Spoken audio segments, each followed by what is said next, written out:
From the Holler, the podcast that nurtures a life of purpose and presence, taking you on a transformative journey of healing and soul discovery from a farm in the North Georgia mountains where we've been sharing spiritual messages for over a decade.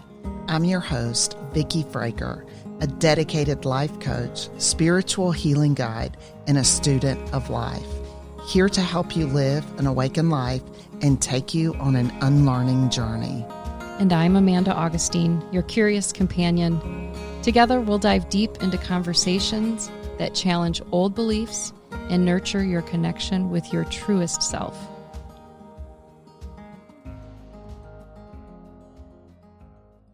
So it takes a lot of courage to put your heart out into the world.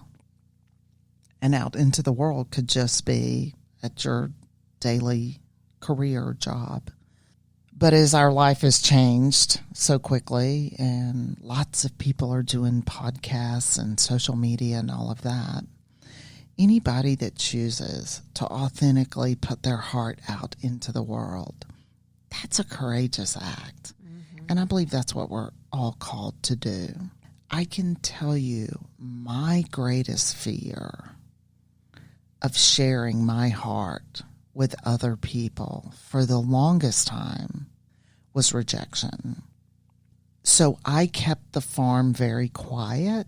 It was only word of mouth to like-minded people who were my people because I was so terrified of rejection. And I will still say that is one of my childhood wounds, that I can end up in the corner in a fetal position quickly, is to be misunderstood or to be rejected.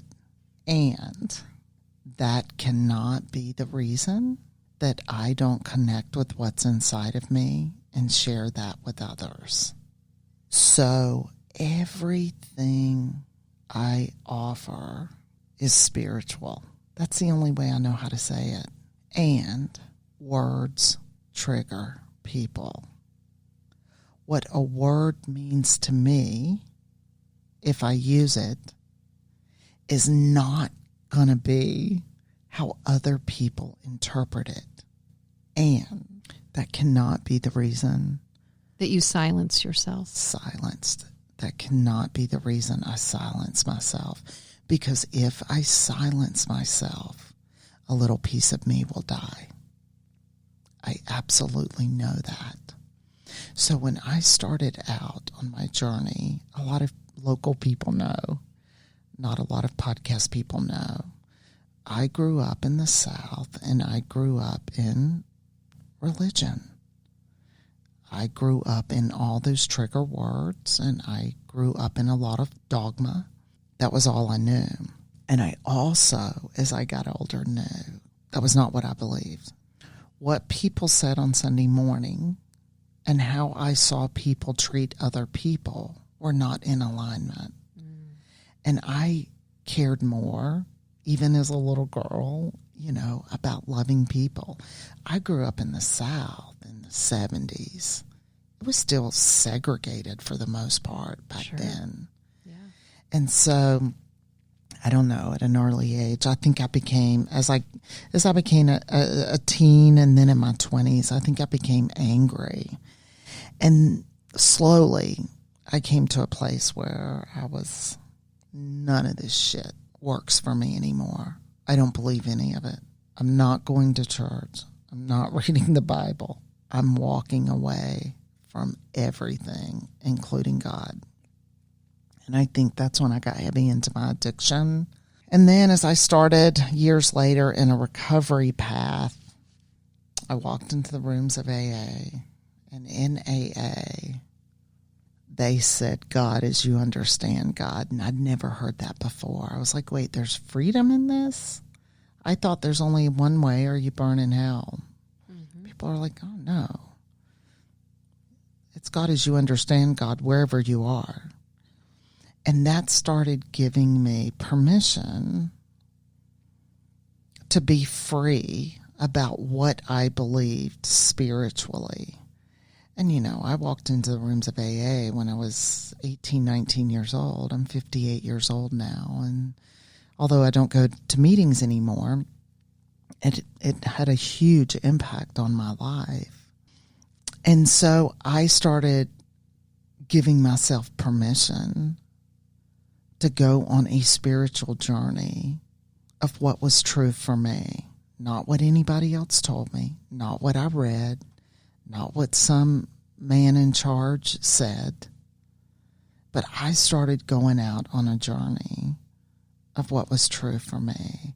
And it really did start with the basics of kindness and humbleness towards other people, which included myself.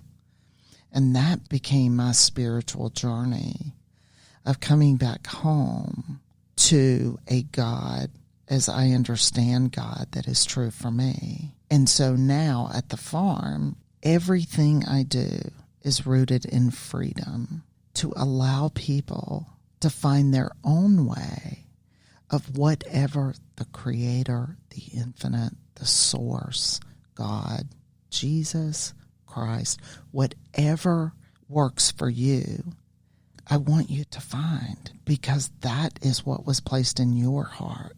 With that, we use words to communicate, consonants and vowels. We use words to communicate, and words can be a trigger. So we're going to come full circle now. Words can be a trigger. And so I know when I'm sharing God, which is love and creativity and in everything and all-encompassing and all-included and so many things to me, I realize how that can be misunderstood and I can be rejected. And that cannot be a reason why I don't stay on my path and stay connected and true to what God is in my life. And so it's less talking about it, even though we're actually talking about it today, and more actually being the characteristics that I believe is in God. It's the characteristics. So it's the feeling. It's not the word for you. When you say the word, it's all those feelings wrapped up into the word. For me, I love the universe, the source. But I easily know when I'm speaking with you or you're talking to me and you use the word God, that I easily can translate that in my heart because I know you, and I know that you're always very careful about that disclaimer of, hey, I use these words. They may not be your words. Use whatever words feel right for you. And I love that word freedom. I love, love, love that word freedom, because that's exactly what you have at the farm. You have complete spiritual freedom. Yeah, that's what brought me back home to everything. And so I just want to have a place where people can find their own way. It would be arrogant of me to think that I have what other people need. Mm-hmm. And so it's really given people that freedom. And with that, I stay true to what's right for me. So if you come to a gathering at the farm, we always pray beforehand. I lift up an offering. For me, that's what feels right, to actually just acknowledge the gift of the moment and the people that are gathered there. And it grounds us all. It's just it's all this, it's all an offering. It's all this sacred offering that is just sharing my heart with other people. And what is deepest in my heart is the creation, the source, the infinite, God. Right? Yeah. And so I use that freely. There's no agenda underneath it, like I'm saying this so you will believe like me, or this prayer is to persuade you or guilt you or something. It's like, oh God, no, you start coming to the farm and you see, oh, that's her rhythm. She's doing her thing. And in doing that, I give you space to do your thing. You so do. I was just going to say that. And in turn, I get the space to be who I am and to think the way I want to think and to feel the way I want to feel. Hell yes. That's why you're here. It's like, isn't it so interesting that whatever time we come into this life, with whatever gifts, with whatever personalities, with whatever parents' experiences, it just goes on and on and on. that we think that we're supposed to give something other than what we actually are. Well, I think it comes down to we didn't feel enough. We didn't feel like we're enough to be who we are. We have to layer on some outside things to hide. And it's just about coming home to yourself and just being who you are. Yeah, and when I think of that, it's coming home to my heart. It's coming home to my spirit. It's coming home to the Creator that lives inside of me. It's coming home to some different things. It's not just like coming home to myself and my ego and my fears and my demands and all of those things. It's a deeper vibration of I want to actually share everything that I am as an offering to God and to life. So in order to do that, I have to always be on a constant journey because it's unfolding, it's becoming, it's changing, it always is, of staying connected to that place within me so that I can share that outwardly. And I think so many of us are taught, first of all, that's a foreign concept. What we share is our education or whatever. Our accomplishments, whatever, these external things. And yes, maybe, your time, your treasure, and forget what the other T was. It was some slogan that you share. Your time, your treasure, and your tithe.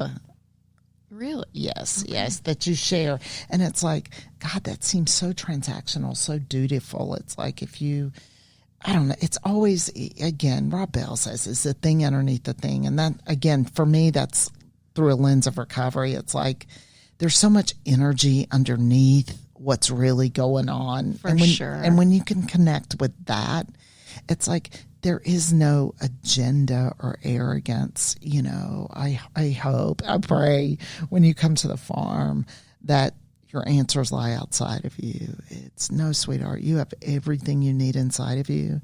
And the whole reason to come out here is it's slow out here. There's a different pace. There's a different rhythm. There's no phones and interwebs and a lot of that stuff. And you slow it down. And when you can slow it down, what is inside of you rises up. And only you can give yourself permission to experience that. Nobody else can. When I first came out to the farm, I came for something. I came for somebody else to give me something because I was looking for it. We're taught that. Yeah. And that is not what I got. I got something so much bigger because it lives within you. Yeah, it does. And again, like you have to watch your mind. It doesn't mean that we don't need guidance and wisdom and all these other things. I have so many women that pour into me, and I'm very, upfront about that. It's the connection of all of us.